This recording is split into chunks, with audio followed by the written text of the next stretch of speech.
Okay, cool. And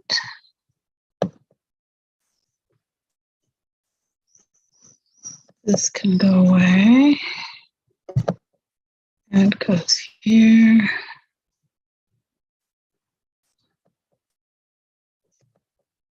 This is here being live streamed. Good. I'm going to share my screen so that I can see it and you at the same time. No, not that one. This one. There we go. All right. So last week we didn't meet, getting the rush up to Purim. The week before that, we'd gotten started on chapter 6. So what's in chapter 6? We've been doing chapter 5, the handwriting on the wall. Belshazzar is having this weird party. He sees the thing. Daniel interprets it for him. He had promised a third of the kingdom to Daniel, so he goes ahead and he gives a third of the kingdom to Daniel, and that night he is assassinated. So you would think that that would be the end of Daniel being in charge of a third of the kingdom. But the people who take over is actually a coalition of Medes and Persians. And they had sort of a power sharing thing, and they agreed that the Medes would be king first and then the Persian. And so Dariush Hamada'ah is the next king. And we're told that he's about 62 years old. What's important about his being 62 years old? We were told that 62 years ago is when Daniel came to Babel. Okay. The 70 years, the night that Belshazzar died, was the end of 70 years of Babylonian empire building. But it was not yet 70 years from the first exile, and it was certainly not yet 70 years from the actual destruction of the Beit HaMikdash. So, the business about having miscalculated the time and all the rest of that. Anyway, Dariush the Mede is now the king, and he decides, when we read through these psukim, part of telling us this is that we should know that he was around. He knew all this. He knew all the things that Daniel had done. He was a baby for some of them, a young man for some of them, etc. But he knew about Daniel. Number one. Number two, he's 62 years old. He's not in the first flush of youth. He's not hot-headed. He's, in English, there's this, American English anyway, there's this phrase, he's been around the block a few times. He knows how to wait for things. He knows the various kinds of things that can go wrong, and he knows how to properly, the Hebrew word is larich, value somebody like Daniel. And so he sets up, and we read through those psukim. He sets up the satrapies. He puts a satrap in charge of each one of the 120 of them. He then, 120 people is an awful lot of people to have reporting into you all the time. So he puts 3 ministers over top of these 120, and one of those 3 ministers, okay, a third of the kingdom, is Daniel. There you go. So Daniel is essentially confirmed in his position as being in charge of a third of the kingdom by Belshazzar's replacement, Dariush the Mede. And then the king goes further, and he makes Daniel in charge of the other 2 ministers. So Daniel is like the top man, okay? And everybody else is jealous of him. Exactly why and how, whatever, but they're jealous. And because they're jealous, they look to see, can they find something that they can badmouth him? Can they find some errors, some kind of shchitut, anything that happened under his supervision that they can blame on him because he was in charge and he should have caught it? And they can't. Like, it's really amazing. The Al-Sheikh, I think it might even be on the pasuk that I currently have highlighted. Yeah. So the Al-Sheikh says, right, the last verse, I think, second to last verse that we read previous time was, so the officers, the ministers and the satraps wanted so much to find some kind of anything, any kind of corruption, any kind of anything with Daniel they tried from the side of the type of governance that he did, mitzad malchuta, and they couldn't find anything because he was so trustworthy and loyal and faithful. And not only that, the last part of it is v'kol shalu shchita lo hishtachachat eloi. No error, no corruption could be found. They couldn't, nothing even happened essentially by something, they couldn't find anything that they could hang on him. Not only had he not done anything, but no advice that he had given turned out to be not good advice. Now, that's a level of siyata d'shmaya that's totally amazing, because the vast majority of us, even with all of the good ratzon, all of the good desire in the world, you do something good for this person, it turns out it's bad for that person. Okay, you think you're solving one problem, and instead you've created a different problem. And we do that to ourselves in our own lives. And for sure, that kind of, it's like, how do you have the forethought and the wide vision to be able to see, if I do this, like that's likely to cause this kind of a change, and that might not be so good. So maybe there's a different way to solve problem A that won't cause problem B. Daniel had that capability, and he used it.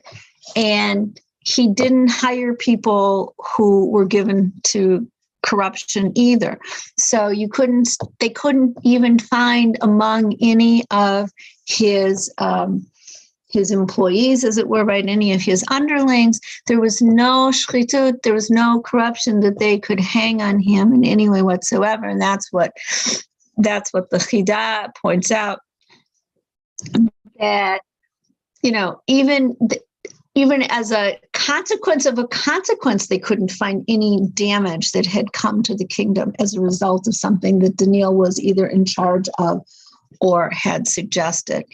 And so they had decided that, and so that was up till there. And then they had decided that since they couldn't find anything from the aspect of his public service life, and they couldn't find anything in his private life, they were somehow going to have to hang it off of what was the one thing that wouldn't change, that they could count on his doing, and maybe they could find a way to trip him up by that, was the way he worshiped God. And so they decide that the only way they're going to be able to do anything like this is to trap him somehow by means of his worship, his service of God. And, some people say, like, it's not like he was a crypto Jew, right? It's not like he was hiding the fact that he was Jewish. And they could say, look, he was hiding that. There must be something bad about it. He was publicly Jewish. That's sort of the whole point of the story of Daniel, from when he first arrived and insisted on not eating the food of the king and not drinking the wine of the king, etc., was that he was publicly, visibly Jewish. And he was willing to be Moser Nefesh in all sorts of ways for being Jewish. And they figured they could use that against him. All right, that's where we left off. So how are they going to use that against him? So we're going to try to do verses 7 through 15 today, if we can make it. So the next verse is Adayin Sarchaya v'achar shtapernaya Elaine Hargishu al Malka v'kein amrin le Daryavesh Malka la'almin chay. Okay, then these ministers and the satraps, Hargishu. So the word Hargishu is kind of interesting. In Hebrew, Hargishu is like they felt. It has to do with regesh, with emotion or with sensation. Evidently, in the Aramaic, it has to do with, Mitzudat. David says, hitkaptsu. They all gathered together. An English translation was very lovely, used the word to throng. To sort of come together and make like a big crowd, and it when you're together in a crowd, it's almost a mob scene. Okay, it awakens. It does awaken emotion, and it's like you're pressing, and it's not just that you enter, solemnly and according to ceremony and everything else, but they piled in. Okay. And so they piled into the king. And they said to him, Daryavesh Malka, Daryavesh, King Daryavesh, you should live forever. Okay, that we've heard this back by Nebuchadnezzar. Also, that's the way one greets a king. I'm going to close this part off for the time being. And idyatu kol sarche malchuta signaya v'karshtarpanaya hadavraya b'chvata l'kaima kaim malka. All of the ministers, the nobility of the king and their seconds in command, the skan, right? And the satraps and the davraya, the governmental spokesmen, and the pachavata, the city generals, all of them have agreed. They've taken advice. That's the idiatu, the tet and the tzadi are letters that switch with each other. And they took advice, and they think that we should promulgate this new law for the king. L'takfa asar, and to make it binding by means of an oath, to make it that it should have the effect of a ban. What is it? Dikol di yiv e ba'u min kol elav anash ad yomin shlatin lehen minach malka. That anybody who wants to request anything should not request it neither from God nor from man for the next 30 days, other than from you, the king. If there's anything that they need to request, they should request it from you, the king. And if they do, right, that the one who does make such a request, other than of the king, yitrame legov aryavata, should be thrown into the lion's den. Okay, that's what we're finally getting to, the famous story of Daniel and the lion's den. Kan malka takim asara v'tirshum katava, and they're pushing him. They're excited, but they're presenting it in such a way, and they're saying, now, O king, promulgate this ban and for Tirsham Katava and have it written into law. Dila lahashnia kadat madayu faras dila te'ede. That this is, although the language is Aramaic, but this is similar language to what we've heard just earlier. Earlier last week, we heard in Megillat Esther that it shouldn't be able to be changed.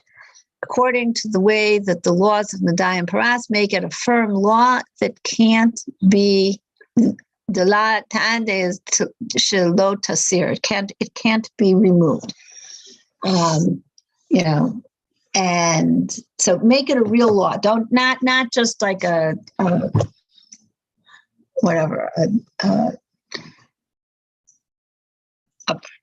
proclamation, but really make it into force as law.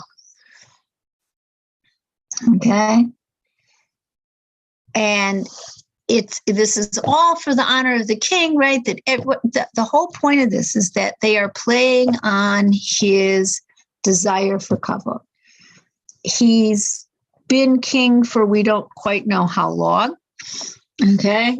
And if, in fact, as we suggested back in Elul, that Daniel's prayer in perpetuates, in chapter 9, is the prayer that he prayed in chapter 6. So in chapter 9, it says it was in the first year. But it's a little weird because it says it was in the first year of Darius, the son of Achashverosh. But then it says who was from Madai. So it was in the first year of his kingdom. So he's not very long on the throne. It's certainly a different Achashverosh than the Achashverosh from Megillat Esther. But the point is that if these two are from different perspectives, but the same event, then what's going on here is he's not very long on the throne. And they're offering him a way to say, look, I'm the king. Anything that you want, come to me and I'll meet your needs. And it's putting him in a very exalted place, a very high place. It makes everybody turn to him to show their loyalty, to show their trust in him. And it's a limited time period, right? It's just for 30 days. So he gets swept along. Kol kavel dana, as a result of this, and not only that, notice what they said, right? They said, "Idyatu kol sarchei malchuta." Now, Daniel's not there, right? This isn't Daniel. These are the other ministers and those of the satraps who are jealous of Daniel. Okay, so it may not even be all of them either. But they are presenting themselves as though it's everybody. The implication being, of course, we talked about this with Daniel. He's not here because he's off busy, but there's this implication that everybody agrees, they have everybody's advice, right? They aren't just saying to the king, come do this, like in the middle of a brainstorming session, somebody came up with this. But no, they actually took advice and they talked it over before they brought the idea to the king. So they're implying. And the king got rushed along into that. And so it says, Kol Gavel Dana, Malka Daryavesh, King Daryavesh, Rasham Katava Vasara, and he writes it into law and he puts forth the ban on everything else. All right. There's some questions about this. Rega, Natalie, somebody's at the door and I'm teaching.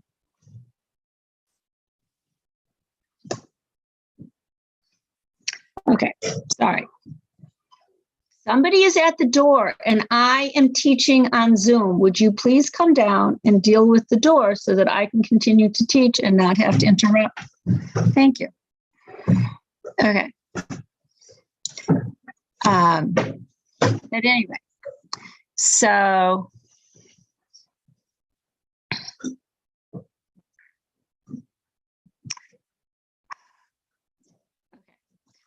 there's some interesting questions. One is how did we just got finished saying that he is a wise king?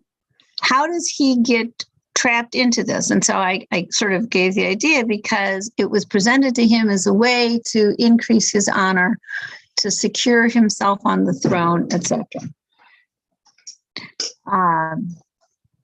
And so that was what they did. But I don't even know what else to say. So and so he got into it, and he still, by the way, hasn't seen what's going on here. And like I hear that, and I immediately think of some children's stories. There's a couple of them are part of the Phantom Toll Booth. There's some other children's stories, right, where a king makes a decree that's like totally impossible. One decree is you can't do anything that has the letter E in it. Okay, so you can drink, you can't eat. You can nap, you can't sleep. You can wash, you can't bathe. Okay, any word that had the letter E in it was forbidden. I mean, it's like it made things a little crazy, right? And so then, for whatever reason, anyway, he goes on. I mean, this is in Phantom Toll Booth, but they're kids' stories, and it's like you can't make decrees like that. Just like that's totally ridiculous. The notion of I can't ask anybody for anything, so I can't ask you to pass me the salt. I can only ask the king to pass me the salt. I need help getting up out of my chair. I can't even ask somebody to send a messenger to the king to ask for help. I'm stuck in my chair for the next 30 days because I can't get out of the chair by myself. Like, it doesn't make sense that a king as wise as we were initially assuming that Dariush is would fall for such a thing, but he got rushed into it. And they used specifically the one type of taiva that a new king has, which is this taiva for kavod and and for honor and for cementing the loyalty, etc. And anyway, so he gets talked into doing this thing, but notice that they've already put into place that it's not just that it's a decree, but it's got teeth to it, right? Anybody who falls, who fails to abide by this ban is going to be thrown into the lion's den, and that kind of gets put in there, kind of it's not the big deal, it's not the big part of it, it's just sort of tucked in to the middle of this thing. So there are people who asked a variety of questions, but particularly this question of how did he fall for it, and how did he not see what this was all about, is asked both by Malbim and by Ramadvali, and I'll share some of their answers with you, but I want to get a few more psukim in.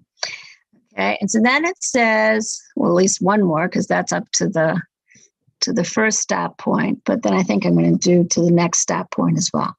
So it says, then v'dania k'di yada di rishim katava. And Daniel, when he found out, when he knew that this had been promulgated as a law, it was written down as a law. So al levete, he went into his house, v'kavin ptichim le be'ilita neged Yerushalayim. It's not that for the first time he had windows, that open windows in his attic that faced Jerusalem, but he's saying he went into his house, and what was there in his house? In his house were these open windows in the upper story of his house that were facing towards Jerusalem. And in that place, v'zimnin tlata b'yoma, and 3 times a day, hu berech al birko, he berech is like to make a blessing. But you see here, right, Al Birkohi, he knelt down. He wasn't just making brachot, right? He was kneeling in worship of HaKadosh Baruch Hu, umatzale, and he davened, okay? Umode, and he gave thanks and he gave acknowledgement, kadam Elokei, before his God.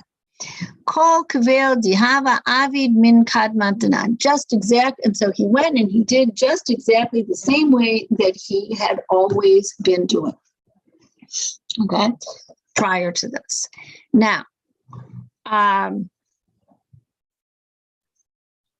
one of the things that's interesting here is this is one of the few places in Tanakh where we see any hint at all about the Seder Tefillah that we have to this day, right? We have a Seder Tefillah of davening Shacharit Mincha Mariv 3 times a day.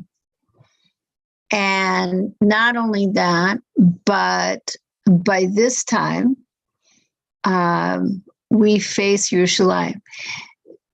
The Gemara talks about that, at least during the time of Beit Sheni, initially people davened sort of in the same direction as if they were on Har HaBayit. Okay, so if you're on Har HaBayit and you're davening, so you're in the east and the Beit HaMikdash is in the west. And so initially all of the shuls all over the world, for that matter, you would be standing in the east and you would be facing to the west, and that's how you would daven. With the destruction of the Second Temple, they changed it in order to stay connected to the place of the temple. And so instead of staying connected by mimicking what was done there on Har HaBayit, they changed it to stay connected by facing it. And so if you're outside of Israel, you face Israel, or you face Yerushalayim if you are close enough to be able to point yourself that way. If you're in Israel, you face towards Yerushalayim. So if you're in Beersheba, you face north. And if you're in Tzfat, you face south. And if you're, in Yericho, you face west. And if you're in Tel Aviv or in Nachlael, for that matter, you face east. And so it just depends on where you are. If you're in Rehavia, you're actually facing somewhat north. You're facing northeast. Okay, because you're further south in Rehavia than I am here. I'm due west of Har HaBayit, but you face towards Har HaBayit. The closer you get to it, the more you do that. And if you're there at Har HaBayit, you face towards the place where the Beit HaMikdash was, etc.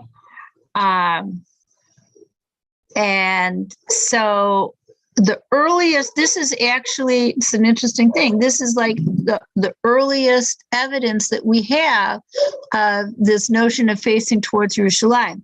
And like I said, there was a good chunk of time during the time of Beit Sheni where they changed what Daniel did, and they faced as though they were on Har HaBayit. It's like holy imagination. Imagine yourself actually being there on Har HaBayit. And so they faced exactly the same way they would as if they were on Har HaBayit. And then with the destruction of Beit Sheni, we switched back to doing it the way that Daniel did it, which was during the time of the destruction, between Beit Rishon and Beit Sheni, and did it the way Daniel did it, and we faced towards Yerushalayim. They also use this thing about his having the open windows. The Gemara uses that as sort of a proof text for why it is preferable, if possible, to daven in a room that has windows. However, if you're in a room that doesn't have windows, if you're in a miklat, if you're in a closet, if you're, in a place where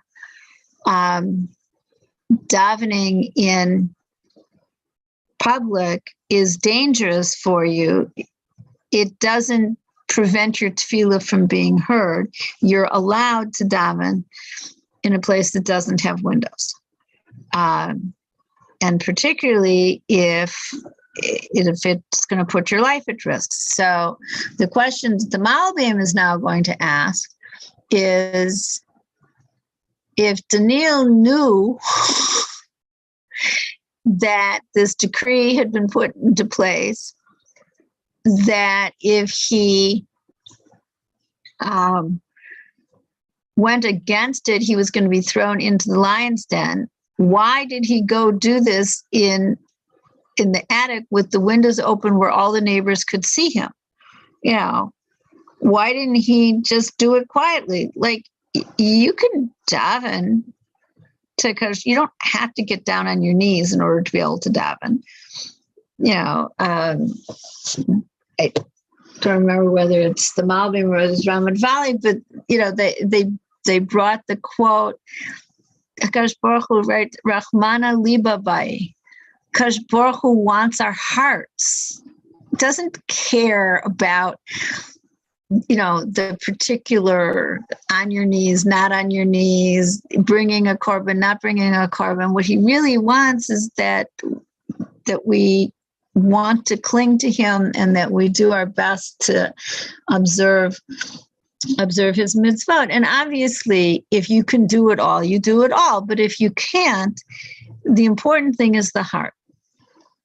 So why does Daniel seemingly deliberately put himself into danger? So one answer, I think, is actually Rav Saadia Gaon says on this Kediyada, he adds in a word that's not so obviously in the Aramaic, and he says, when Daniel knew that the Rishim Katava, that this law had been promulgated, had been put into writing, he says, Bishvilo.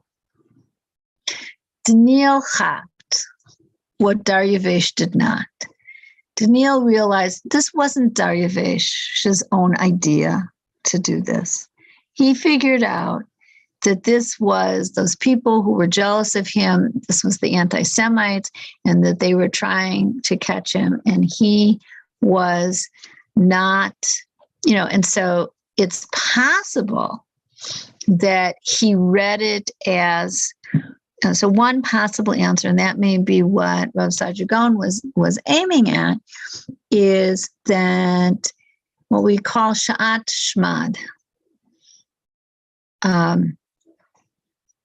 In a time when we are being persecuted and laws are being made against us specifically because we are Jewish. Okay? Not a general law that's made for everybody and we've got a problem with it because it goes against Torah. But it's made specifically against us because we're Jewish. So normally, not Sha'at Shmad, the only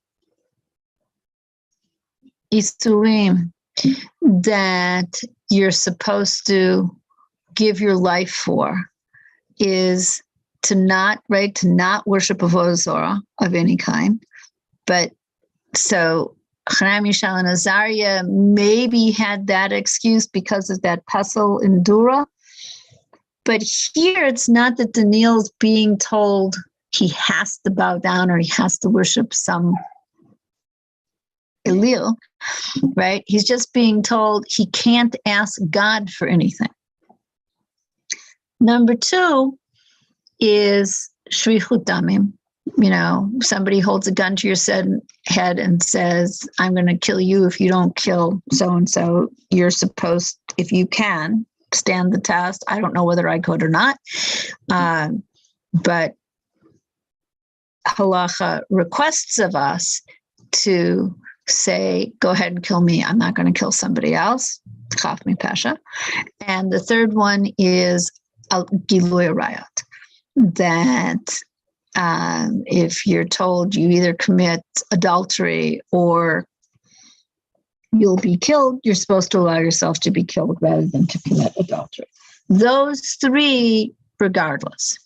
However, in Sha'at Shmad, at a time when Jews are being persecuted for being Jews, and laws are being put into place, silly laws, important laws, lo mashana, are being put into place in order to try to pull Jews away from their Jewishness, then even something as simple as saying you're not supposed to wear a kippah, which is drabanan legamre, it's never deraita, okay?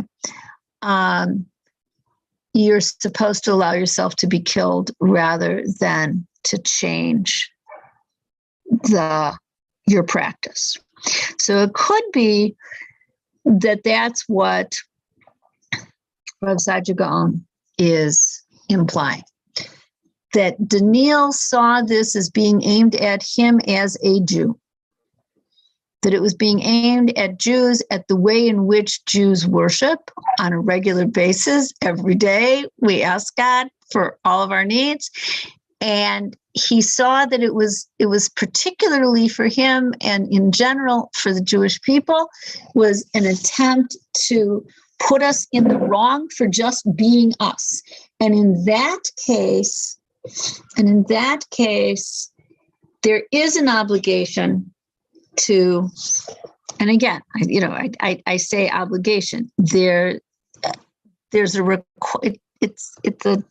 a delicate line. There's a request on the part of halacha to be moser nefesh, to literally be willing to give up your life in order. In that, if that's how he was reading the situation, then he had an obligation to give up his life for the simplest little thing that had to do with being Jewish. Okay? And we've seen anyway, this person, Daniel, from the get-go, the business about the eating and the drinking when he was a teenager, till this point in our story, we've seen through the whole time that he's very zealous and like I said, he's the public Jew. All right. So he sees this as for himself. There are other answers that are given as to both why Dariush fell into the trap of the other officers, etc., the other ministers who were trying to set Daniel up. And it's not clear whether there are other answers as to why Daniel. There are other answers as to why Daniel did this. Daniel said to himself, the king is not a stupid king. It can't possibly mean that the king is telling all of the people in his kingdom that for the next 30 days, nobody can worship their gods. Because he would have a rebellion on his hands. So it can't be that that's what the king is saying. It must be that what he's saying is that you can't ask for anything new. Can I not, accommodate that? So depends on how you read it, but, so I can't be machadesh in my tefillah maybe, but that he's telling me that I can't acknowledge my faults to God, that I can't worship God and acknowledge God as master of the universe. I mean, that doesn't make any sense. And it doesn't make any sense that that's only aimed at Jews, because the law wasn't only aimed at Jews. It didn't just, right? It wasn't written, Jews aren't allowed to do this, but everybody else is still allowed to ask their gods for what they want. Okay, their gods can't give it to them, and the Jews' God can give it to them. So, no, it's not written that way. So a different answer as to why Daniel did this is that he figured all he had to say was that, this word metzale is a little difficult, but go and prove. Okay? Read Berach al Birkohi, he was kneeling on his knees. Okay? Umode. And he was giving acknowledgement and thanks before God. Okay? Just like he always did. The Metzale is a little tough because Metzale is praying as more the sense of Bakasha. But go prove that that's what he was doing. He wasn't davening out loud. They didn't hear him when they do finally catch him. Okay. So one way of understanding why he went ahead and kept doing exactly what he was doing is because he's like, Dariush isn't stupid enough to tell the entire country that nobody can worship God, whichever God they want, for the next 30 days. I mean, he's trying to build his country up. He's not trying to tear it down. Like, what's going on? All right, so that's a second answer that's given. Ramad Valley gives a third answer. We'll get to him a little bit later. I'll open him up and we'll look at him when we're done. But, okay, so there another, I wanted to see if I could do another 3 or maybe even 4 psukim. We'll see. All right. So what happens? Dain guvraya ilech hargishu v'hashkachu l'Daniel. So then these men, okay, the Karstapanim v'chui, and all these people, again, they all pushed in together, and they found Daniel by mitchanan kadam elokei, making requests, okay, mevakesh, and pleading before his God. Now, again, go and prove, unless he was doing it out loud and they caught the words, that he was actually making requests. And that becomes an issue for the Malbim as to what's going on and to explain some of the next part that happens. The Chidah, I think, tells us in the name of Chazal,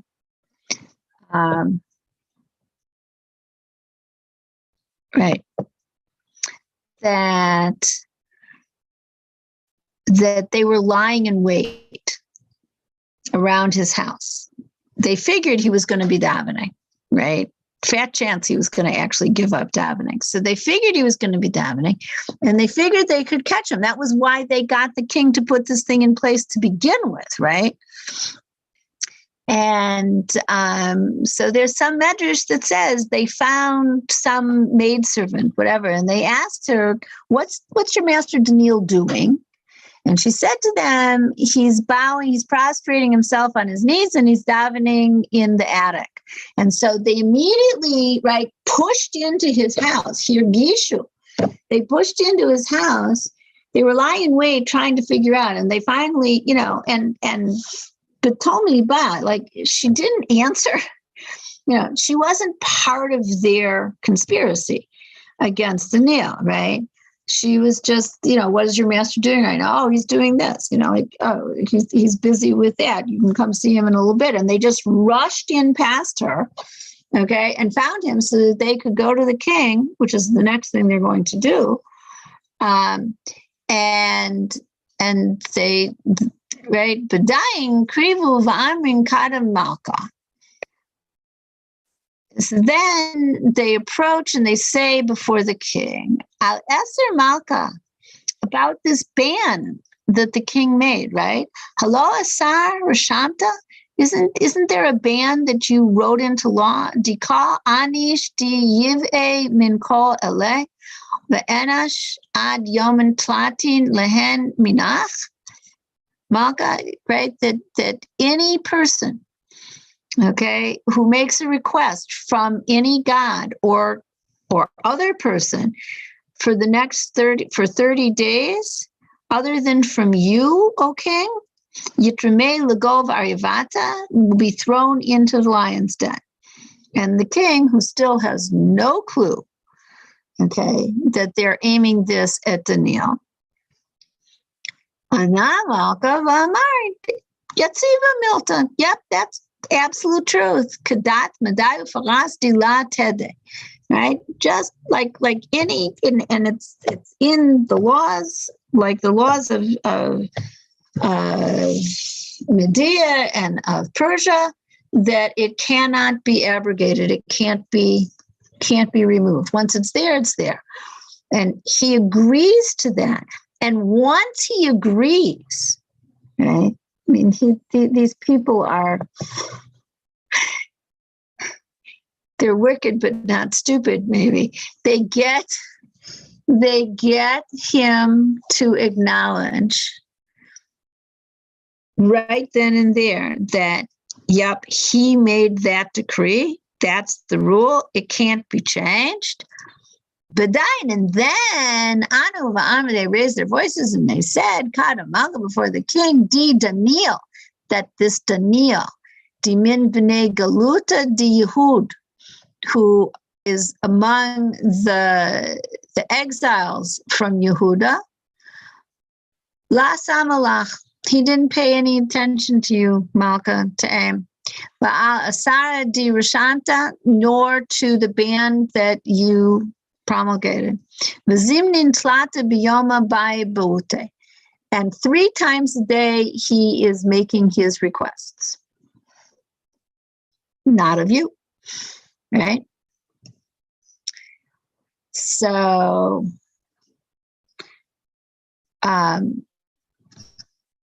in some sense, that's the end of the scene. But I really want to open the next scene as well, and we'll finish it obviously next week.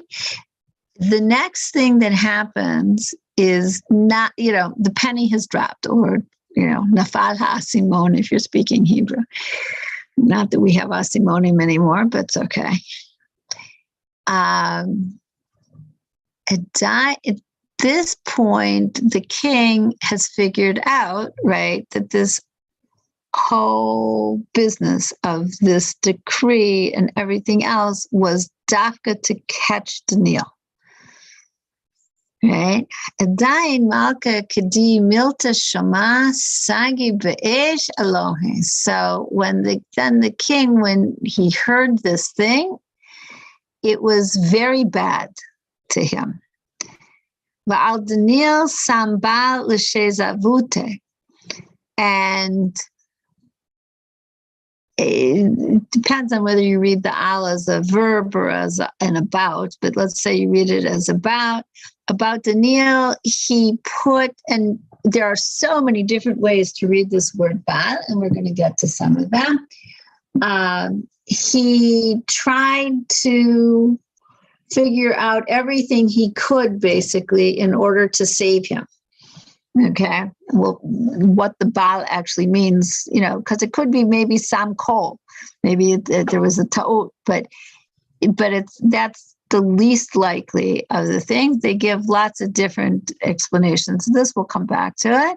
Va'ad, and until Va'ad ma'ale shimsha hava mishtader lahatzaluta, and he argued with these guys, right, all the rest of that day, until evening, until Ad Ba Hashemesh, right, until sunset, in an attempt to save Daniel.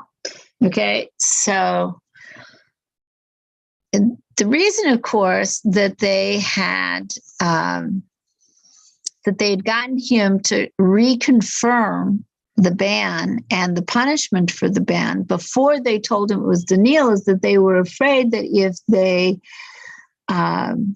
if they had first told him that Daniel was caught, making requests or whatever, that he would say, "What are you talking about? So, what's wrong with that?" And they would say, "But there's this ban." And he would say, "What are you talking about? Oh, you must have, if there's such a ban, if there's such a whatever, it must be because somebody, forged my signature or this, that, or the other." It's like, not me. I didn't have anything to do with that. And that's why they first made sure to get him to agree that he was the one who had made the decree before they told him that it was Daniel. So I was going to So basically, so there are a couple of different opinions as to, I don't know, I take that back about different opinions. There is an opinion that, this is why, like the Alshich said, they were lying in wait, arvu, is that even though Daniel was being open about it, okay, he was going there and he was that, they weren't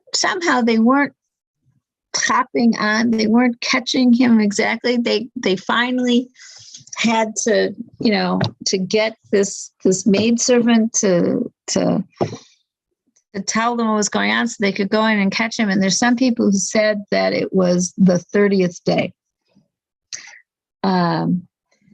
Even though Daniel had been davening every single day, it's not like he waited till the 30th day to start davening, but that, and we're going to see that that's an issue. So let me see if I can find. So let's go back and take a look. I want to just look at some of Malbim's other questions in case we missed interesting questions to ask. And then I'll get back to this. So the first question was, how could the king accept such a silly idea to decree that nobody can daven? Right? Right. Did he think that he was in place of God? Was he making himself out to be a kind of avodah zarah? And besides which, doesn't the king himself daven to God? How could this make any kind of sense, as the Malbim? And also, lama lo yivakshu az devar me'adam, right? Ve'ech yitnu b'zeh tokef l'malchuto. How is this supposed to give? How is this supposed to give extra strength, etc., to his kingdom? And so I think I already explained the answer to those questions, so I'm not so concerned with those questions. Keep going. Wanted to see if he had other questions. He did. So then he has questions here. And part of the problem with reading Malbim's questions first, although sometimes I like to do that, is you read Malbim's questions first, sometimes it assumes you've already read the psukim. So this time we read the psukim, now we're going to read the questions.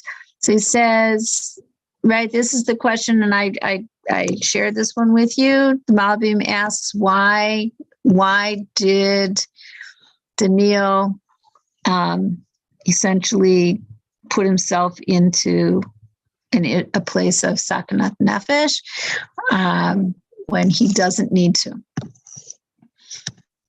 I gave you what I thought was Rav Saadia Gaon's answer, and also the answer that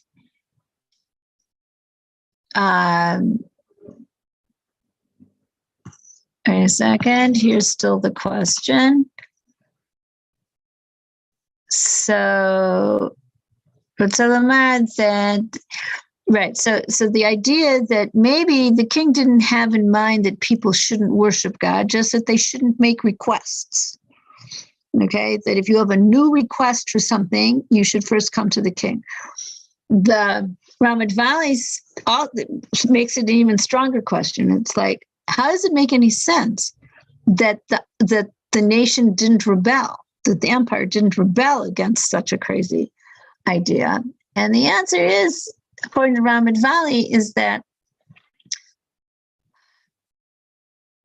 Ovdei Avodah Zarah are not as davuk, right? We say, kol dveikim b'Hashem chaim kolchem hayom. Right? Everybody who's davuk, everybody who clings to Kadosh Baruch Hu, they're living like today, okay? like right here now in the present. So, and we say that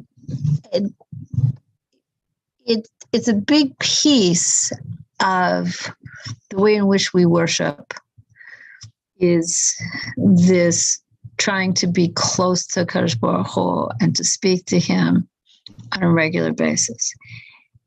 Not necessarily so for the Ovdei Avodah Zorah of that time. And besides which, according to Ramat Valley, Avodah Zorah is in Klipa, is in Tuma, right? And so it's from a place of separation anyway.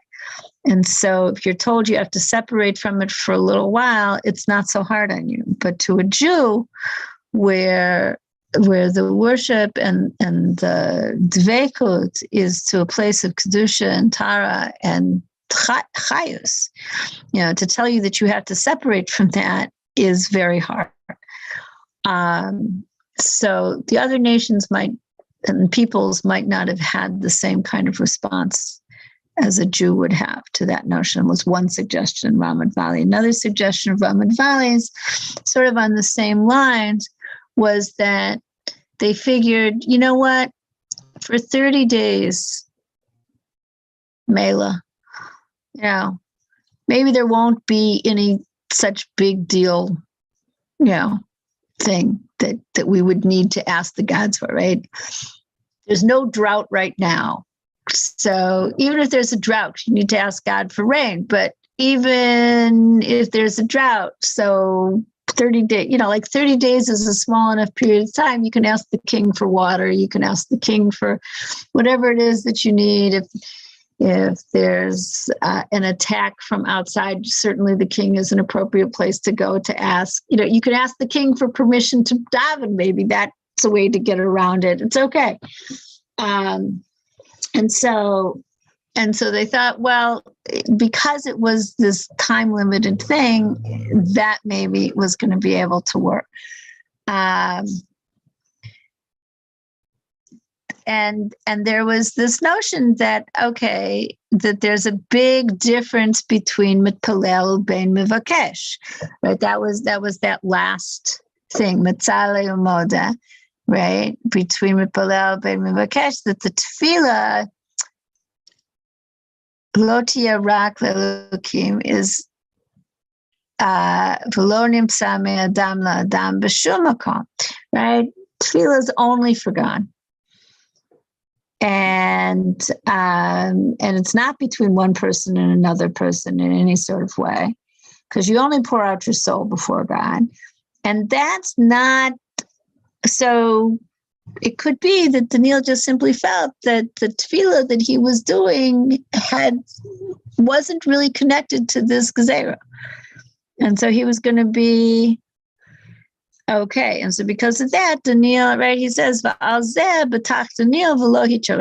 that, he wasn't afraid. And so that's that explanation as to so Malbim's question we raised, like, how did he put himself into danger? We gave one answer from Rav Sajid Gaon. Here's the answer basically from the Malbim, is that he didn't see the Hidbodadut, etc., as making a request. And in fact, when you get to the thing about, all right, so when you get to the thing about that bow, that's one of the answers that's given there, is that the Darivesh tried to argue on Daniel's behalf that he wasn't making requests. And so therefore the decree didn't apply to what he was doing, because he wasn't making a new request. He was simply worshiping God the way he always worshiped God. And Darivesh kept arguing on Daniel's behalf, but the other people who were there, the other officers, etc., who were there, turn out not to accept that. And we'll see that next week. But that's so exactly what Malbim suggests is how Daniel squared it with himself to, as it were, put himself in danger. No, I'm not putting myself in danger because I'm doing it this way. I'm not doing it that way. And so I'm not falling afoul of the ban, is exactly one of the things that Daryavesh tried to bring up on Daniel's behalf. One more question from the Malbim. He says, Mizeh Shamar al Asar Malka. So they approached and they said before the king, al Asar Malka, with respect to Hello Asar Rishamta, right?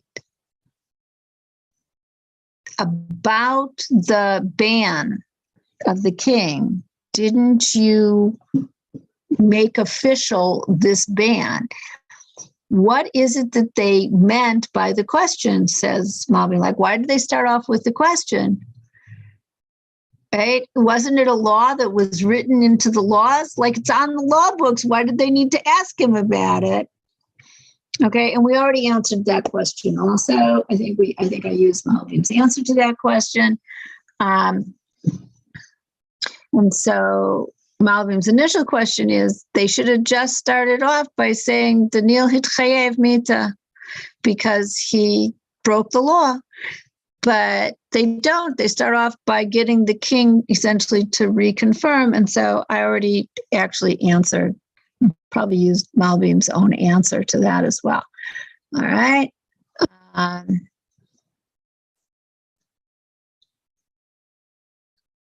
Yeah, and there's one more question on this last pasuk, right, which is, in what way, right, be'eza ofen ratzah hamelech lahatzilo, v'ki lo yada ki ktav asher nichtav b'shem hamelech ein lashi. How was it that he attempted to save Daniel? And didn't he know that something that was written in the name of the king, there's no way to take it back, to remove it from the books, like we're stuck. Okay. And so this is, everybody has a different way to understand that word sambal. Okay. And so it is the Malbim who says this word bal is like the word bli or bilti, right? It's a word of negation. And so he tried to say that Daniel didn't fall under this gezerah because, and the gezerah bal chala ala bal, right? That it didn't fall on him because really Daniel wouldn't have, he's faithful to the king and to the king's laws and and so he would have just been worshiping his God, but not making a request, not making a new request. Maybe there's a difference between an old request, a request you've already made, versus a new request, etc. And so he tried to save him using the logic that we already spoke about. So I wanted to share with you also, I need to switch my share to do this. I wanted to share with you also the Ramadvali, because he has a slightly different take on this. I have to go back up a little bit. I don't remember where I have to go.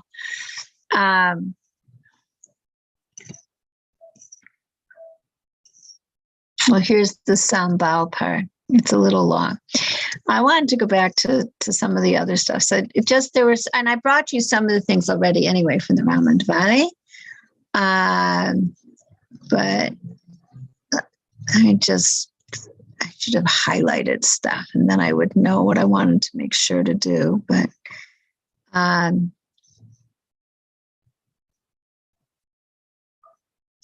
right. So we talked about the fact that the king got trapped into this because he understood this was all being done for his glory, for his honor, and he allowed himself to get trapped. But then the Ramadvali says something very interesting. He says, but it's still like, really, where did his seichel go?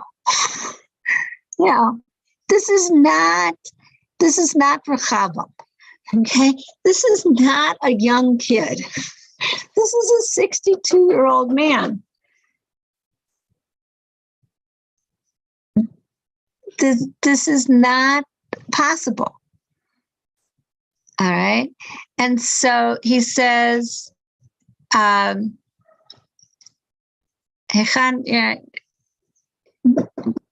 it? Natalie, the door.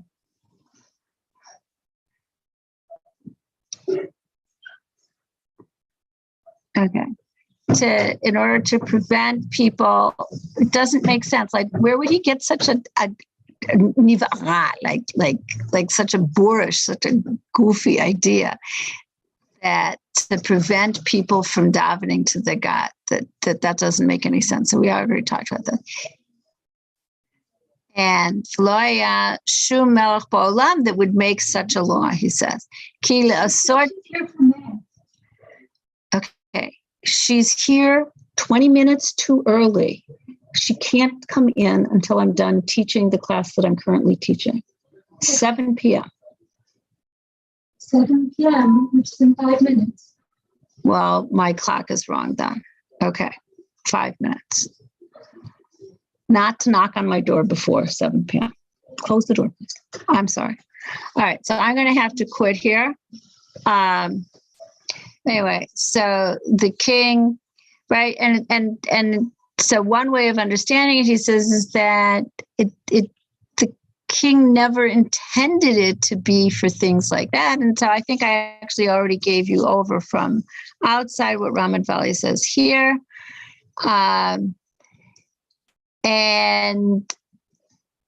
And also he asked the question, and we already answered that, as to how the other nations could tolerate such a thing.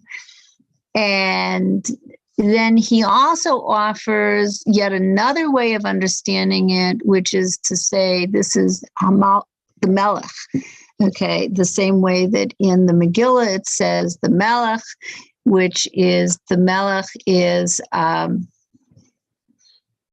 HaKadosh Baruch Hu, and that HaKadosh Baruch Hu sort of set this up to see, had Daniel been tempted by the high position he'd been put in, or will he still worship God?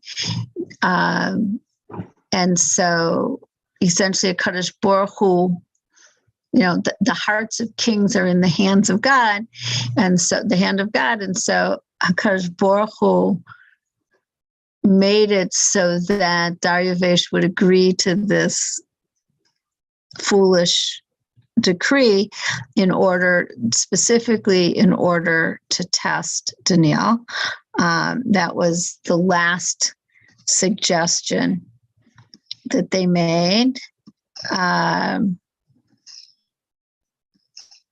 And one last thing on that word ba is that in terms of what the argument was, like, how was the king trying to do it? Because Daniel got caught on the last day, on the 30th day. So, and they weren't able to catch him until then. So one of the answers was, Daniel thought that it was for ad yom shloshim, until the 30th day. There's this phrase in Hebrew of ad v'lo ad bechlal, until, but not until and including. And so that's why he made this mistake. All right. So I evidently have a math student coming, and so we are going to call it quits here. And I wish you absolutely a Shavua Tov, and we will pick up with we know, right, that Daniel's going to end up in the lion's den because we all know the story, but we will pick up with the story next week. And I wish I could stop, continue and talk with you.